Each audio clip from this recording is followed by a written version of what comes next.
A batalha mais intensa da sua vida não acontece em público. Ela acontece dentro da sua cabeça, no silêncio da madrugada, naquele momento em que a casa está quieta, mas a mente não para. Você ora, você louva, você tenta ter fé. Mas os pensamentos continuam vindo. O medo, a ansiedade, a dúvida, a mesma voz de acusação repetindo em loop. E você começa a se perguntar: por que isso ainda acontece comigo? Por que não consigo controlar o que penso? Por que minha mente parece meu maior inimigo? Mas e se o problema não for fraqueza da sua parte? E se ninguém nunca te ensinou como essa batalha realmente funciona? Porque a Escritura não manda você ignorar seus pensamentos. Ela manda você capturá-los. E hoje você vai entender algo que vai mudar tudo. Deus não te deu apenas autoridade espiritual. Ele projetou seu cérebro para obedecer a ela. O que a ciência chama de revolução, a Bíblia já ensinava há milênios. Fica comigo. Porque depois de entender isso, você nunca mais vai olhar para um pensamento negativo da mesma forma. A Bíblia diz em Provérbios 23, porque como imagina em sua alma, assim ele é. Isso significa que seus pensamentos não são neutros. Não são aleatórios. Eles estão moldando a sua vida todos os dias. Mas a maioria dos crentes está lutando contra o inimigo errado. Lutam contra as circunstâncias, contra as pessoas, contra as emoções. Enquanto a Escritura deixa claro, a guerra real acontece na mente. Paulo chama de guerra de argumentos, de imaginações, de pensamentos que se levantam contra o conhecimento de Deus. Isso quer dizer que pensamentos não aparecem por acaso. Eles se posicionam. O medo se disfarça de prudência. A ansiedade se apresenta como responsabilidade. A autossabotagem se veste de humildade. E se você não os confrontar, eles não saem. Aqui é onde a neurociência entra com uma confirmação poderosa.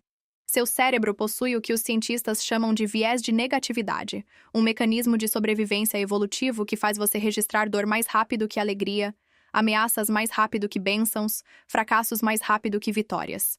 É por isso que um comentário ruim apaga 10 elogios. Um erro ressoa mais alto que anos de fidelidade. Um pensamento de medo pode sequestrar o seu dia inteiro. Seu cérebro não está quebrado, ele está treinado. E o que foi treinado pode ser retreinado. É aqui que o inimigo opera com mais eficiência. Não criando pensamentos, mas te convencendo de que eles são seus, que são sua personalidade, seu destino, sua identidade. Mas e se eles forem apenas caminhos neurais desgastados pelo uso? E se Deus já tivesse te dado o poder de construir caminhos novos?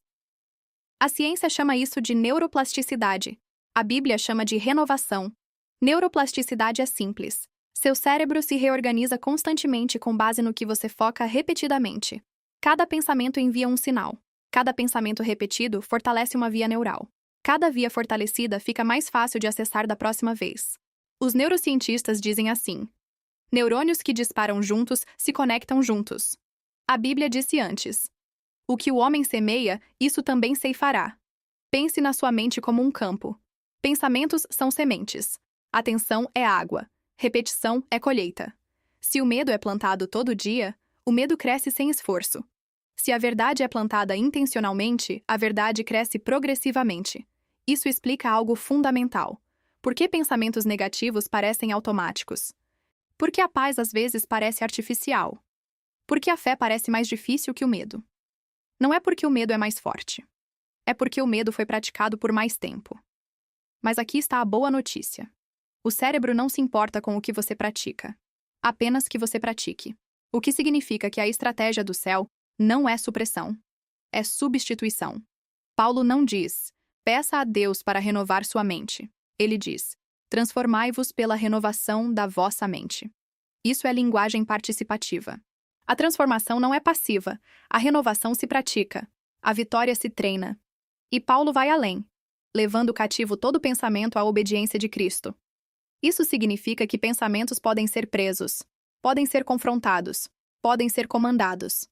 Jesus reforça isso em Marcos 11. Ele não diz pense, não diz sinta, ele diz fale. Por quê? Porque palavras faladas em voz alta ativam mais regiões cerebrais do que o pensamento silencioso. A voz engaja mente, corpo e sistema nervoso simultaneamente. Deus projetou sua voz como um interruptor. Palavras não apenas expressam a fé, elas treinam o cérebro. É por isso que a Escritura repete constantemente: declarar, confessar, proclamar, falar. Não porque Deus precisa ser lembrado, mas porque você precisa. E é por isso que muitos oram, mas continuam pensando igual. A oração te conecta a Deus. A renovação retreina a mente. As duas são necessárias. Chegou a parte prática. O método de 3 passos que Deus embutiu na Escritura e que a neurociência confirma. Passo 1. Identifique o padrão. Você não pode renovar o que não reconhece. A primeira habilidade é a consciência. Quando um pensamento aparecer, não se funda com ele. Observe-o. Pergunte: isso é medo ou fé? É verdade ou suposição? Isso concorda com a palavra de Deus? Nomear um pensamento já o enfraquece. A ciência mostra que rotular um pensamento reduz a reatividade emocional. A Bíblia chama isso de discernimento. Passo 2. Interrompa com autoridade. Aqui é onde a maioria das pessoas para cedo demais. Percebem o pensamento, mas não o confrontam. Jesus não debateu com montanhas. Ele as comandou. Fale em voz alta. Isso não é verdade. Isso é medo, não sabedoria. Eu rejeito essa mentira em nome de Jesus. Isso quebra o loop neural. Você está cortando a energia de um caminho antigo. Passo 3. Substitua com a escritura. O cérebro não suporta espaço vazio. Se você remove um pensamento sem substituir, o antigo volta com mais força. Jesus ensinou isso quando falou do espírito imundo que retorna e encontra a casa vazia. Substituição é proteção. Fale a escritura que contradiz diretamente a mentira.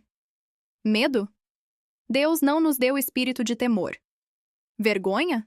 Portanto, agora nenhuma condenação há para os que estão em Cristo. Ansiedade? O Senhor é o meu pastor, e nada me faltará. Cada repetição constrói uma nova via neural. Você não está apenas citando versículos.